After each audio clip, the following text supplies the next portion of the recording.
오늘 저희는 의미 있는 타인이라고 하는 제목으로 말씀을 좀 나누겠습니다. 어떤 이야기들을 보면 결정적인 그 대목에 주인공의 정체가 밝혀져서 이야기의 반전을 끌고 가는 이야기들이 있습니다. 많은 이야기들이 있겠는데 그 가운데에 잘 알려진 이야기로는 주몽 신화 가운데 있는 그의 아들 유리와의 이야기입니다. 주몽은 부여를 떠나며 자기 그 아내 뱃속에 잉태되어 있는 아이가 혹 성장하여 자기 자신을 찾아오게 되거든 그 자신에게 아이의 내 아들이라고 하는 증표를 확인할 수 있는 한 가지 메시지를 남깁니다. 근데 그 메시지가 참 기이한 게 7곡의 7골짜기 돌 위에 소나무에 감춰진 것이 있다. 이렇게 말을 합니다. 7곡의 7골짜기 그 소나무 아래 감춰진 것. 나중에 그 주몽의 아들 유리가 이렇게 성장하면서 7고개와 7골짜기가 무엇일까 이렇게 늘 평생을 고민하면서 살게 됩니다. 나중에 알게 된 사실이 7고개는 7주춧돌이고 7골짜기는 소나무 7개의 기둥이라는 것을 발견하고 자기가 살던 집 이 처마 밑에서 단검, 이 앞자락이 끊어진 단검을 들고 아버지 주몽을 찾아 나서게 된다, 이런 이야기죠. 그래서 주몽을 만나게 됩니다. 그리고 난데없이 어떤 젊은 소년이 하나 찾아와 주몽의 아들이라고 주장하자 옆에 있는 사람들이 말립니다. 주몽에게는 아들이 없다, 이렇게. 그러자 그걸 처음부터 보여주면 좋을 텐데 단검을 감추죠. 그래서 보여주지 않고 우여곡절 속에 남루하고 초라한 모습으로 주몽 앞에까지 갑니다. 네가 어찌 내 아들이냐라고 할 때 비로소 이제 마지막 히든 카드를 딱 꺼내는 것으로 그래 맞다, 네 놈이 내 아들이다 이렇게 밝혀져서 그 아들을 해코지하고 들어오지 못하게 했던 사람들을 부끄럽게 한다, 이런 이야기가 이 주몽에 있습니다. 외에도 참 많이 있죠. 우리 예전에 알고 있는 여러 이야기들 중에 이 남녀간의 사랑, 지고한 사랑을 끝내 지키지 못하고 어딘가 떠날 때 그 급한 마음에 끼고 있던 비녀를 이렇게 뽑아서 이렇게 준다거나 아니면은 자신의 손거울을 이렇게 돌에 탁 깨가지고 나중에 그 어떤 장면이 있습니까? 절묘하게 그 조각조각이 딱 맞아 들어가면서 아니 당신이십니까? 이런 대부분 그러죠. 형색이 아주 그런 거짓골이 없는 이런 모습으로 등장하지만 조각을 맞추고 난 이 다음 장면은 아주 말끔한 또 사내가 돼서 돌아오는 이야기들이 있습니다. 자신의 신분을 증명한다는 것에 이야기가 있겠죠.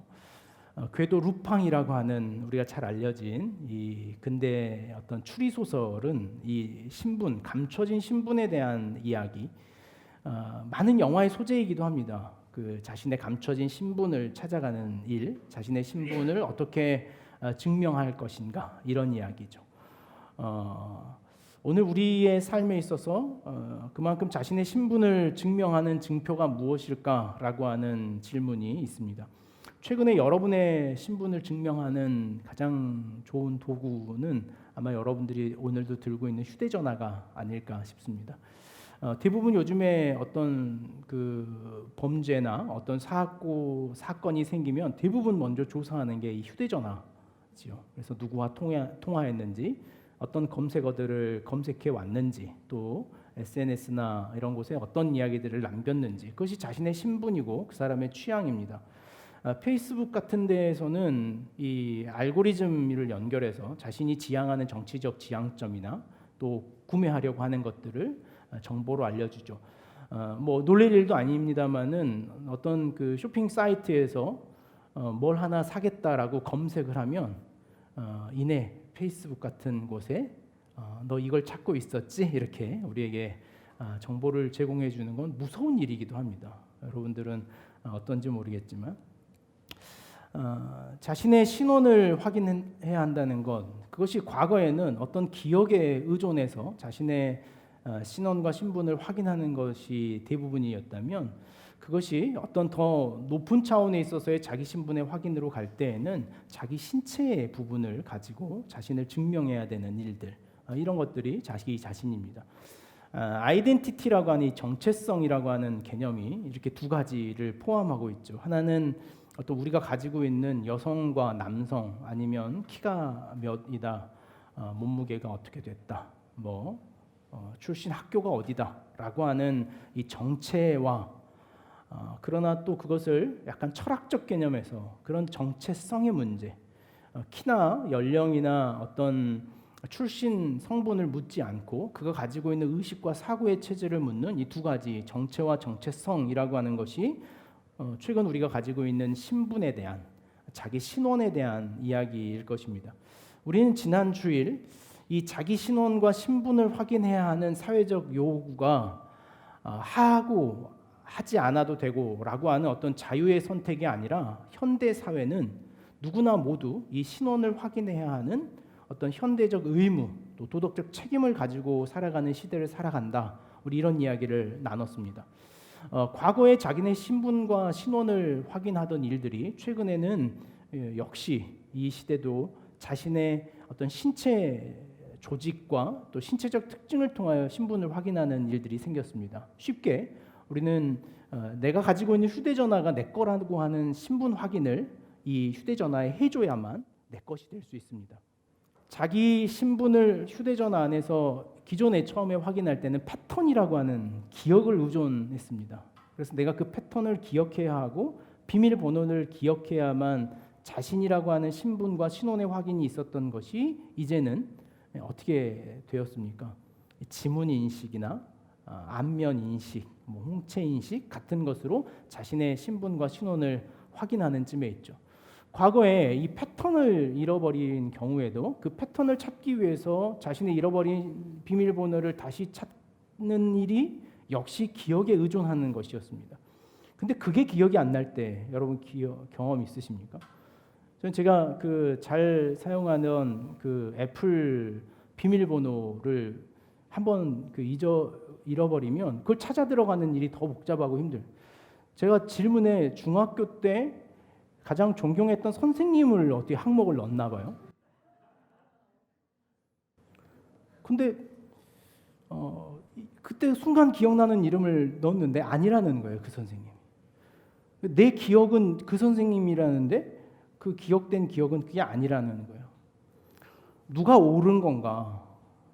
그럼 그 과거의 기억에 있었던 나와 현재의 기억 속에 내가 싸워야 되는, 기억에 의존하 자신의 신원과 신분을 확인해야 하는 일들, 그것이 오늘 현대 사회를 살아가는 우리의 혼란이고 어려움이더라는 거예요. 자신의 기억에 의존하고 자신의 정체성의 질문과 의문을 살아가고 있는 시대가 오늘 우리의 가치의 혼란. 반복적으로 저희는 이 이야기를 좀 하려고 합니다. 크리스찬이라고 하는 정체성의 혼란, 우리가 가지고 있었던 어떤 사회적 책임과 역할이나 도구들이 가지고 있는 가치의 혼란, 이것이 오늘 우리 사회가 겪고 있는 혼란이 아닐까 생각을 합니다. 최근에 제가 느꼈던 가치의 혼란이 이런 겁니다. 여행 가방이라고 하는 가치의 혼란입니다. 우리는 흔히 여행 가방을 아주 즐거움과 자유로움의 상징으로 알고 있었습니다. 캐리어라고 하는 것이 우리에게 주는 의미와 메시지.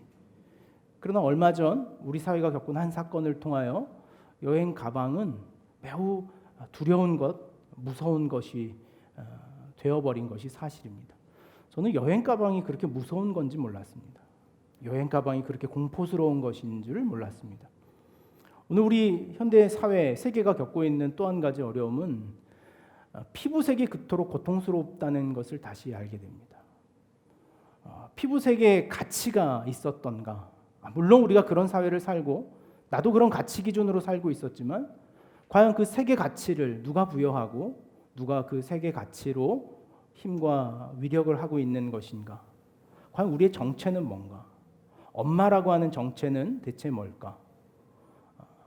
인간이라고 하는 정체성은 어디에 근거하고 흔들려 있는 것일까? 라는 의문과 질문을 우리는 피할 수 없습니다. 피하고 있다면 우리도 언젠가 그런 정체성의 혼란에 빠지고 말 것입니다. 자신을 증명해야 된다는 이 자신의 증명의 확인, 마침 저희는 이 고린도전서를 묵상하며 6월 한 달을 보내게 될 텐데요. 감사한 것은 이 고린도전서야말로 개인의 정체성에 대한,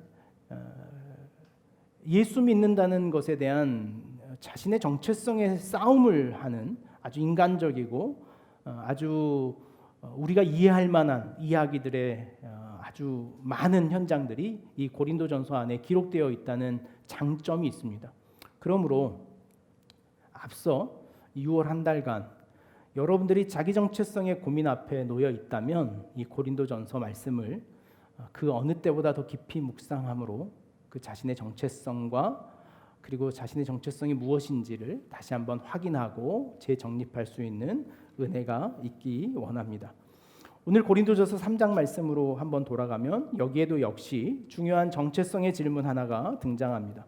그것은 무엇이냐면 바울과 아볼로가 대체 누구냐라는 싸움입니다. 바울과 아볼로가 대체 누구길래 너희는 이 싸움을 하고 있는 것이냐라고 하는 것이 이 고린도전서 3장에서 던져준 주제였습니다. 좀 더 말하자면 분파의 싸움이었습니다. 나는 바울의 파다, 나는 아볼로 파다. 저희 교회는 아직은 뭐 이런 분파적 싸움은 없습니다. 앞으로 이야기를 전개하겠지만 분파적 싸움은 열심히 있는 공동체에서 형성됩니다. 말에 가시가 있죠. 열심히 없는 곳엔 시기도 없습니다. 고린도 교회의 상황을 좀 설명하자면 고린도라고 하는 지역은 유명한 항구 도시였습니다. 과거 그리스의 중심지였다가 로마로 정권이 세계적 힘이 바뀌면서 로마 사회가 점령하고 있는 새로운 지역이었습니다. 고린도를 확장시키고 고린도를 세우고자 하는 로마의 정책이 있었습니다. 따라서 이 고린도 사람들이 가졌던 중요한 가치 체계가 무엇이냐면 로마를 꿈꾸는 것이었습니다. 이 로마를 꿈꾸며 로마 사회로 진입하기 위한 전초 기지로서 그들은 고린도를 선택했습니다. 수많은 이방에 있는 사람들, 성경에 나와 있는 것처럼 사도행전 18장에 보면 본도라고 하는 아시아 지역에서도 가장 북쪽에 있는 사람들마저도 로마로 가기 위해서 이 고린도에 모여 있었던 지역이 고린도 지역이었습니다. 당시에 로마의 총독의 명령에 의해서 로마가 사회적으로 이 문란해지는 것에 대하여 로마를 지키기 위해서 로마에 살고 있었던 모든 이방인들, 외국인들을 마치 지금 이 사회적 인종차별이 있는 것처럼 로마 시민 외에 모든 사람들을 추방시킵니다. 로마가 추방된 사람들이 가장 많이 갔던 곳이 고린도 지역이었습니다. 따라서 이 고린도 지역에 사회적으로 그 당시에 갑자기 붐이 일어나는 사업 하나가 있었습니다. 그 사업이 무엇이냐면 천막을 만드는 사업이었습니다. 왜 그랬냐면 고린도 지역에 수많은 이방인들이 갑자기 몰려 들어옴에 따라서 이 고린도 지역에 임시 거주할 천막이 필요했습니다. 실제로 바울은 그래서 이 고린도서를 집필하기 전에 바울이 사도행전 18장에 보면 고린도에 가서 바울이 했던 일을 소개하는데 그 일이 무엇이냐면 천막을 짓는 일이었습니다. 실제로 바울은 이 고린도 지역에서 1년 6개월을 머물면서 이 천막을 만드는 일, 그러니까는 이 되는 사업에 참여를 하면서 가정교회를 만들어가는 일을 했던 것이 이 바울의 고린도 사역이었습니다. 또 한 가지 고린도 사회가 가지고 있었던 중요한 어떤 사회적인 이슈는 무엇이냐면 성공과 출세였습니다. 고린도는 기회의 땅이었습니다. 누구든지 어떤 기회를 얻어서 자신이 더 높은 계층으로 올라갈 수 있다는 사회적 계층 그리고 그 사회적 성공의 논리가 있었던 것이 고린도 사회였습니다. 오늘 우리식으로 말하면 어딜까요? 어디든지 그 지점에 가면은 성공할 수 있다라고 하는 어떤 사회적인 요구가 모여 있는 핫플레이스 같은 지역일까요? 거기에 들어가면 뭐든지 하나 터지면 터진다. 그래서 신분을 상승시킬 수 있고 경제적으로 부를 누릴 수 있다라고 하는 그 성공의 신화를 가지고 모였던 땅이 고린도였습니다. 따라서 고린도 사람들에게 있어서 내면이 가지고 있었던 가장 큰 고린도 사람들의 특징이 뭐냐면 경쟁심이었습니다. 경쟁심. 바울의 오늘 이야기에 보면 시기와 분쟁이라고 하는 것이 고린도가 가지고 있었던 그 지역적 특성이었습니다. 누구든지 열심을 내면 성공할 수 있다고 하는 그 성공의 논리가 시기와 열심으로 끌고 갔습니다. 반면에 오늘 우리 사회가 가지고 있는 이 시기와 분쟁 없음은 한편으로 기회를 잃어버린 땅의 조건이 아닌가라는 생각도 하게 됩니다. 여러분, 실제로 시기하지 않는 지점은요, 얻을 것이 없는 지점이기도 합니다. 여러분들이 여기에서 뭔가 싸워서 이길 수 있다라고 하는 것이 있다면 반드시 열정을 가지고 싸우겠지만 더 얻을 게 없지라고 포기해버린 이상 그 현장에선 싸우지 않습니다. 얼마든지 넉넉할 수 있고 얼마든지 양보할 수 있는 것입니다. 착각하시면 안 돼요. 내가 인품이 넉넉해졌다, 내가 사람이 이제 되었구나 라고 착각하시면 안 돼요. 그것은 그곳에서 얻을 것이 없다는 자기 판단이 있었기 때문이에요. 고린도는 무엇인가 자신이 성공하면 성공한 만큼 얻을 수 있는 땅이었습니다. 자신이 노력하면 노력한 만큼 자신에게 보상을 주는 땅이었기 때문에 이 고린도 사회는 분쟁하고 시기하고 다투는 일들이 자주 있었던 지역이었습니다. 고린도서 1장 1절과 2절 말씀을 한번 같이 보겠습니다. 바울은 그런 고린도 교회에 자신과 이 고린도 교회의 정체성이 무엇인가에 대하여 이야기하는 것으로 이 고린도전서를 시작합니다. 1장 1절, 하나님의 뜻을 따라 그리스도 예수의 사도로 부르심을 받은 바울과 형제 소스데네는 고린도에 있는 하나님의 교회 곧 그리스도 예수 안에서 거룩하여지고 성도라 부르심을 받은 자들과 또 각처에서 우리의 주 곧 그들과 우리의 주 되신 예수 그리스도의 이름을 부르는 모든 자들에게 라고 말합니다. 두 가지 표현이 등장하는데 예수의 사도로 부르심을 받은 바울과 성도로 부르심을 받은 자들이라고 하는 두 가지 표현이 있습니다. 불러졌다는 거죠. 부르심을 받았다라고 하는 정체성. 그것이 오늘 우리가 다시 회복해야 할 신앙의 정체성입니다. 바울은 그것을 어떤 단어로 설명하냐면 은혜라고 하는 단어로 설명합니다. 은혜는 나보다 더 능력이 많은 자가 내가 할 수 있는 것보다, 내가 노력한 것보다 더 많이 주는 것을 은혜라고 표현합니다. 그러므로 은혜란 내가 만들어낼 수 있는 것이 아님을 의미합니다. 성도란 내가 만들어낼 수 있는 것이 아니다, 그것이 우리의 정체성이다라는 것을 말해주는 것이 바울이 말하는 이 고린도전서의 시작점입니다. 누군가를 만약에 그들이 그럼에도 불구하고 이 은혜로 부르심을 받았음에도 불구하고 나는 아볼로파다, 나는 바울파다 라고 너희들이 서로를 시기하며 분쟁하고 있다면 오늘 본문 말씀을 그대로 인용하자면 넌 아직 어린애다, 이런 표현이에요. 오늘 우리가 읽었던 말씀처럼 3장 1절 말씀에 형제들아 내가 신령한 자들을 대함과 같이 너희에게 말할 수 없어서 육신에 속한 자 곧 그리스도 안에서 어린아이들을 대함과 같이 하노라. 그러니까 내가 너희를 어린아이처럼 아직은 좀 미흡한 사람처럼 대해왔다라는 거예요. 근데 3절 너희는 아직도 육신에 속한 자로 돼 너희 가운데 시기와 분쟁이 있으니 어찌 육신에 속하여 사람을 따라 행함이 아니니요. 그러므로 너는 아직 어린 사람이다. 넌 아직 기독교의 본질과 예수를 믿는다는 것이 무엇인지 모르는 사람이다. 오늘 우리의 삶도 역시 마찬가지입니다.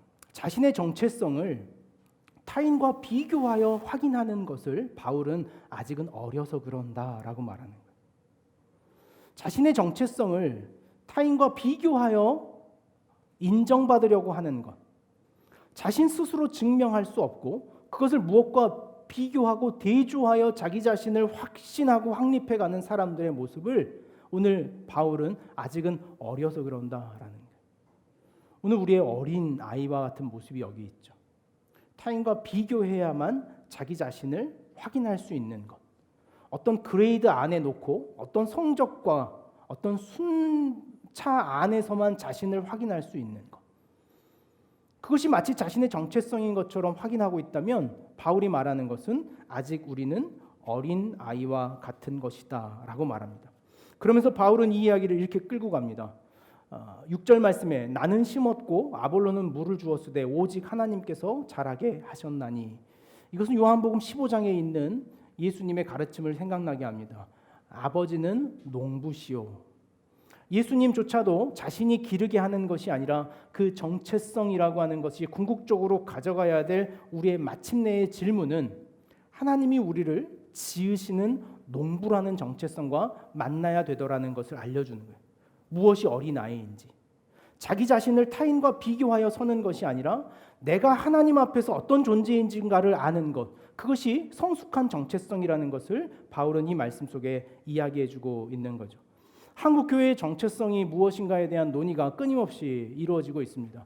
포스트 코로나 이후에 한국 교회는 어떻게 갈 것인가라고 하는 수많은 좌표와 정의와 논의들을 만들어가고 있는 것이 한국 교회입니다. 저 역시 고민합니다.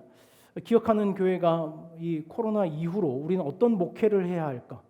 어떤 목회를 여러분과 나눠야 될까? 이미 저희는 여러 가지를 쉬고 있습니다.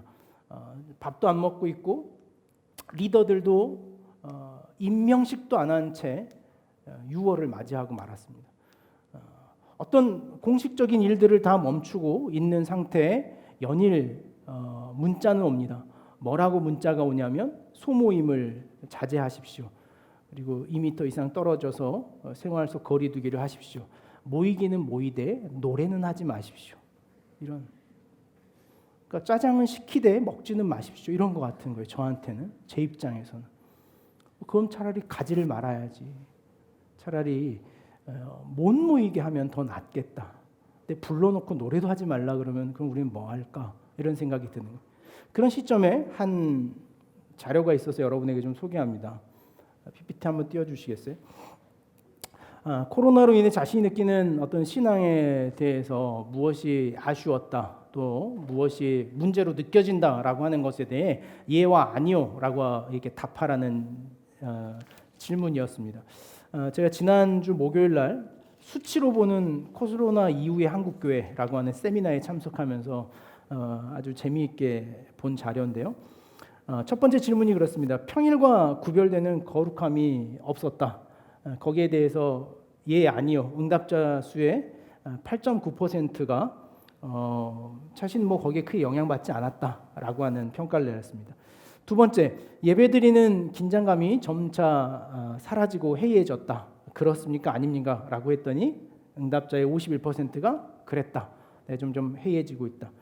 성찬과 찬양 같은 현장 예배의 생동감이 없어서 아쉽다라고 느끼는 사람이 45.2%.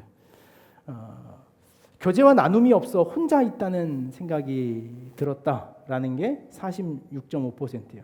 예배드린다는 긴장감이 점점 사라지고 해이해졌다라고 하는 게 가장 높은 비율을 차지했습니다. 마지막 이야기인데요. 저한테 두려운 거였습니다. 목사님의 설교를 직접 듣지 못해 서운했다. 이 보여주지. 네. 네. 오늘 끝나고 저기 방송팀 다 남아가지고 나랑 이야기 좀 하고 가야 될 것 같아.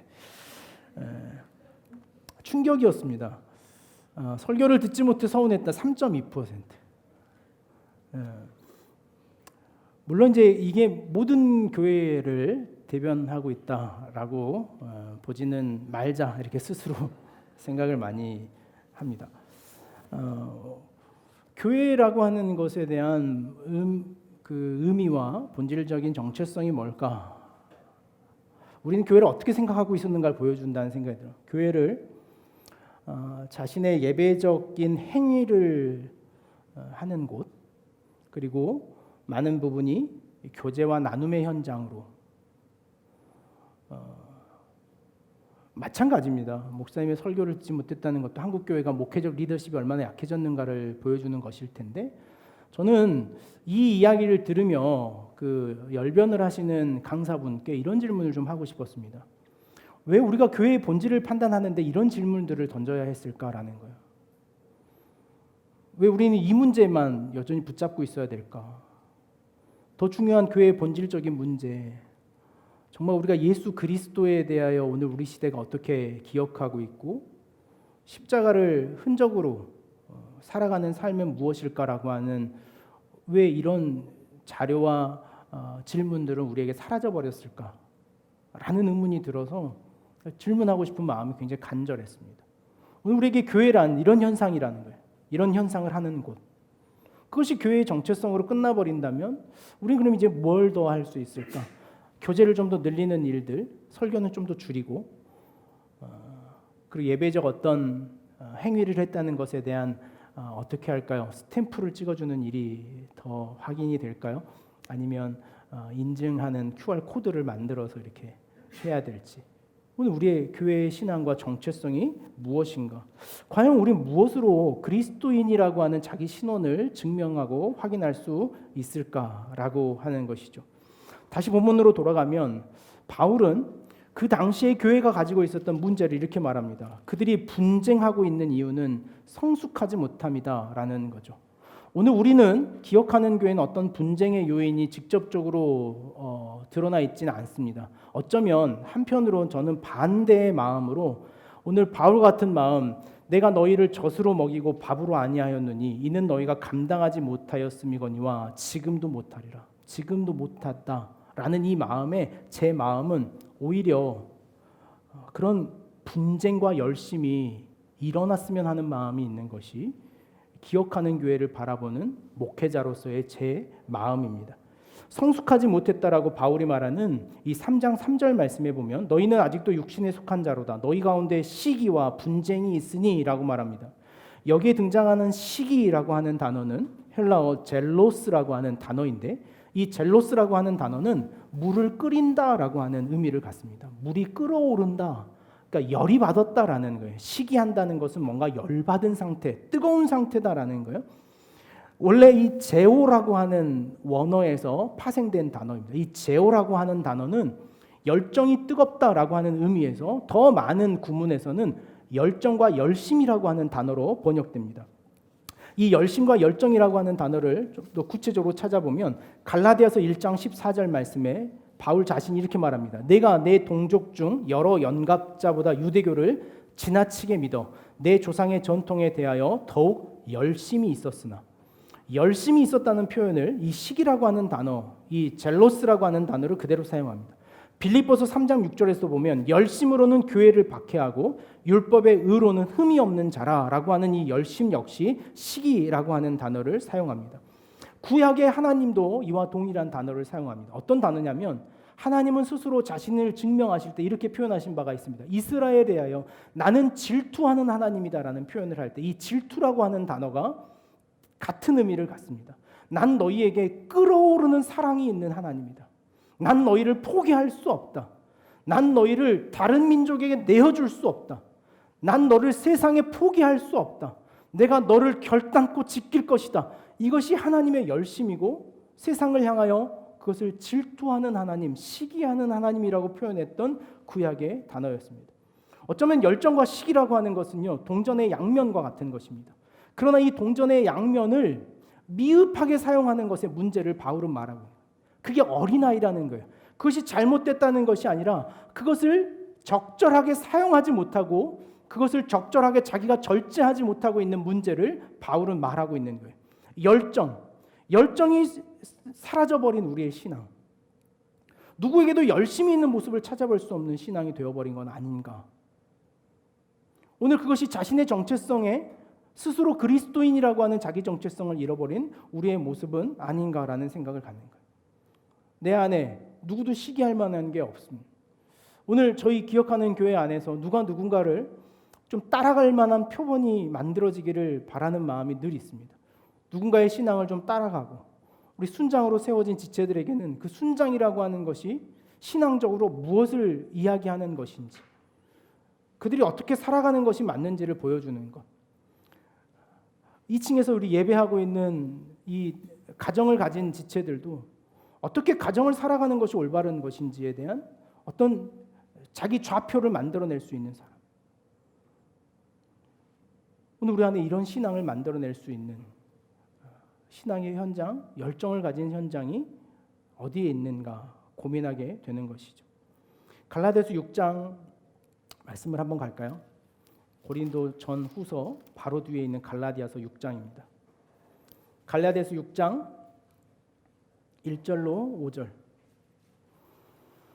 교회가 시기하고 분쟁하는 것이 아니라 무엇이 올바른지에 대하여 바울은 이렇게 긍정적인 표현으로 말합니다. 갈라디아서 6장 1절로 5절까지를 읽어보면 형제들아 사람이 만일 무슨 범죄한 일이 드러나거든 신령한 너희는 온유한 심령으로 그러한 자를 바로잡고 너 자신을 살펴보아 너도 시험을 받을까 두려워하라. 너희가 짐을 서로 지라. 그리하여 그리스도의 법을 성취하라. 만일 누가 아무것도 되지 못하고 된 줄로 생각하면 스스로 속임이라. 각각 자기의 일을 살피라. 그리하면 자랑할 것이 자기에게는 있어도 남에게는 있지 아니하리니 각각 자기의 짐을 질 것이라. 이 말은 어려운 성경 구절이기도 합니다. 왜냐하면 6장 2절에는 너희가 짐을 서로 지라 그래놓고 5절에는 각각 자기의 짐을 질 것이라 이렇게 말합니다. 서로 나눠지라 그래놓고는 그 문장 안에 그러나 네 건 네가 져라 이렇게 되어 있는. 무슨 의미일까 어려운 질문입니다. 그러나 이 말은 바울이 기독교라고 하는 신앙의 본질이라고 하는 것은 분쟁하고 시기하는 것, 그 노력과 열심의 문제가 아니라 그것을 바라보는 문제인데 이렇게 바라보라는 거예요. 누군가가 짐을 지고 넘어져 있다면 잠시 그 짐을 들어줘라 이 말이에요. 그럴 때 그 넘어져 있는 삶이 얻는 유익은 뭡니까? 일어설 수 있는 기회를 만난다는 거예요. 일어설 수 있는 기회와 만나더라는 거예요. 그게 그리스도의 법을 세우는 일이더라는 거예요. 오늘 우리 안에 이런 일들이 일어나야 돼. 신앙적으로 서로가 관여하지 않고 그냥 간섭하지 않는 매끈함으로 신앙하는 것이 아니라, 나이스함으로 신앙한 것이 아니라 누군가가 짐을 가지고 있으면 좀 들어줘야 돼요. 그 순간 태가 나게 말이에요. 불투명하게 말입니다. 그렇게 하는 건 아니지라고 짐을 들어줘야 돼요. 그렇게 신앙하는 것 이상이어지라고 짐을 좀 들어주란 말이에요. 서로가 서로에게 아무것도 개입할 수 없는 의미 없는 타인이 되지 말라는 거예요. 그것이 자기의 짐이라는 거예요. 여러분, 좋은 말 하기가 편합니까? 나쁜 말 하기가 편합니까? 저 얼마든지 여러분에게 한없이 좋은 말 할 수 있습니다. 언제든지 오면 그렇게만 살면 되지. 얼마나 더 살라고? 훌륭하지. 엄청 잘했지. 잠오면 좀 졸 수도 있지. 그 정도 했으면 다 했지. 우리 그렇게 한 1년만 해볼까요? 그건 제 짐을 내려놓는 거예요. 제 짐을. 누군가의 짐을 든다는 건, 그 사람에게 개입한다는 건 어려운 일이에요. 그것을 바울은 그건 네 짐이니까 그 짐은 져라 라고 하는 것이 갈라디아서 6장 1절과 6절의 말씀이에요. 오늘 우린 너무 의미 없는 타인이 되어버린 것 같습니다. 누가 누구냐라고 하는 질문과 시기와 열정도 없이 사라져버린 것이 우리의 모습이라는 생각을 합니다. 신앙이란 우리 각자가 부딪혀야 될 열정입니다. 말씀을 묵상하고, 제가 올해부터는 아침에 이렇게 큐티를 아침에 이런 시간에 올리는 것이 역효과인지 더 말씀 나눔에 참여가 저조한 생각이 들어요. 그래서 지난주에는 최저점을 이렇게 향해 가더라고요. 그래서 야, 이건 굉장히 역설적이다. 역시 우리 공동체는 뭔가 날 닮았구나 이런 생각이. 전 요즘에 고민합니다. 여러분들을 어떻게 하면 좀 귀찮게 할까 이런 고민을 찾는 일에 아주 매진하고 있기 때문에 그날이 닥치거든 너무 낯설어하지 마시고 기다려 주시면 좋겠습니다. 얼마 전에 윤호 전도사님과 이런 나눔을 좀 가졌습니다. 목사님 설교가 참 더 깊어져만 가고 있군요. 이런 이야기를 하는 거예요. 그러나 그게 그렇게 반듯하게 또 들리진 않았습니다. 그러면서 그러는 거예요. 목사님의 설교가 깊어지면 깊어질수록 저희의 신앙은 점점 현실에서 뭘 해야 될지 모르겠습니다. 차라리 해야 될 것만 대충 몇 가지 찝어서 직접 이건 이렇게 하는 것, 저건 저렇게 하는 것, 오늘 바울이 말한 것처럼 어린아이에게 젖을 먹이듯이 하셔야죠 하더라고요. 제 마음에 이런 생각이 들었어요. 그래야 되나? 아직 젖먹이들인가? 길게는 저와 10년 더 길게 보내온 사람들도 있는데 아직 젖으로 먹여야 되나? 이런 부모의 마음이 저에게 있죠. 저는 요즘에 목회가 하고 싶습니다. 목회가 하고 싶어요. 제 목회는 누군가의 삶에 찾아 들어가 개입하고 관여하는 것이 저의 목회의 장점이기도 하고 제가 하고 싶은 목회이기도 해요. 근데 최근에 제가 느끼는 한계는 여러분이 저에게 목회를 하지 말라고 자꾸 사인을 하는 것 같아요. 저에게는 걸어오지 마세요. 절 걸려고 들지 마세요. 이게 제가 고민하는 제 정체성의 질문이기도 합니다. 오늘 저는 이 정체성의 고린도전서를 입문하며 답을 얻었습니다. 사도로 부르심을 받은 바울에게, 이것이 마치 저에게 주는 제 정체성의 확립이라고 생각을 다시 한번 하게 됩니다. 여러분과 어떤 목회를 할 것인가 꿈꿉니다. 여러분은 여러분 스스로 성도로 부르시는 정체성을 가지고 서로가 서로에게 어떤 의미 있는 타인이 될 것인가 라고 하는 개입을 확장시켜가는 기억하는 교회가 되기를 간절히 원합니다. 저희 교회는 공부하는 지체들도 있습니다. 또 삶을 준비하고 있고 또 얼마 지나지 않아 가정을 꿈꾸는 지체들도 있죠. 개입해 주십시오. 어떻게 살아가는 것이 더 낫지 않겠는가라고 하는 서로 간의 개입과 참여, 그것들을 가지고 우리가 서로 열정을 좀 묻혀가는 그런 신앙의 공동체가 다시 세워지기를 간절히 소망합니다. 말씀을 맺겠습니다. 말씀을 맺으며 한 주간 이 찬양이 좀 마음에 계속 있었습니다. 우리 안에는 오늘 예배 자리에 모여 있는 저와 여러분들 안에 이 하나님의 마음, 다시 한번 그 간절하고 열정 가득한 어미의 마음이 다시 회자되고 나누어지기를 소망하는 마음이 있었습니다. 제가 지난주에 부끄러운 고백인데 저희 그 딸 아이가 학교 끝나고 연락이 안 되는 거예요.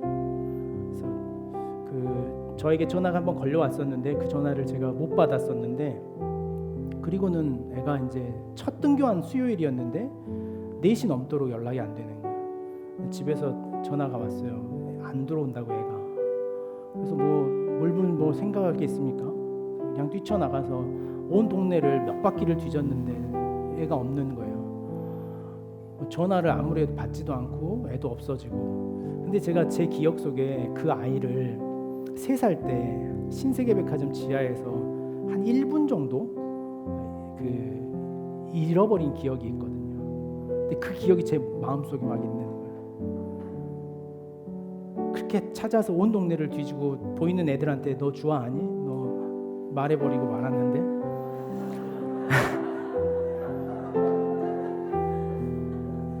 하던 중에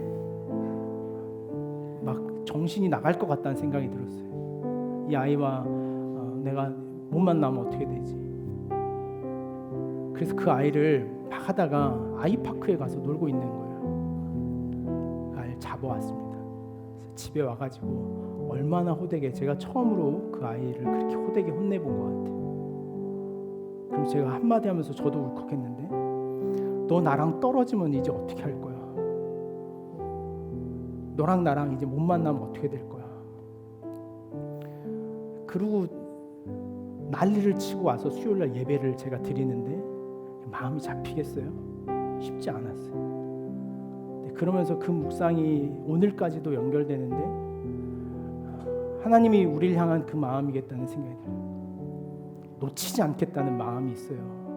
여러분 한 사람 한 사람을 하나님이 놓치지 않겠다는 마음이 있습니다.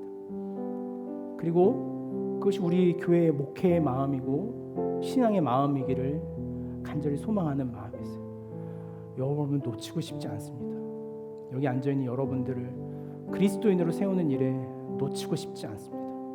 그래, 혹 제가 여러분에게 그 목회적 삶을 도전할 때 여러분들이 기꺼이 그 자리에 함께 나와 있는 은혜가 있기를 간절히 원합니다. 우리 마음의 찬양을 같이 한번 했으면 좋겠습니다. 예배하는 사람들 속에 예배하는 사람들 속에 아버지의 마음이 들리네.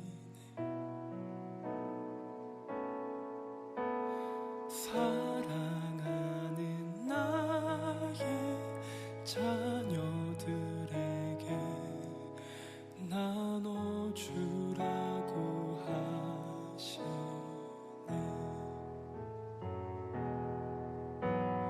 마음이 가난한 이에게 축복을 근심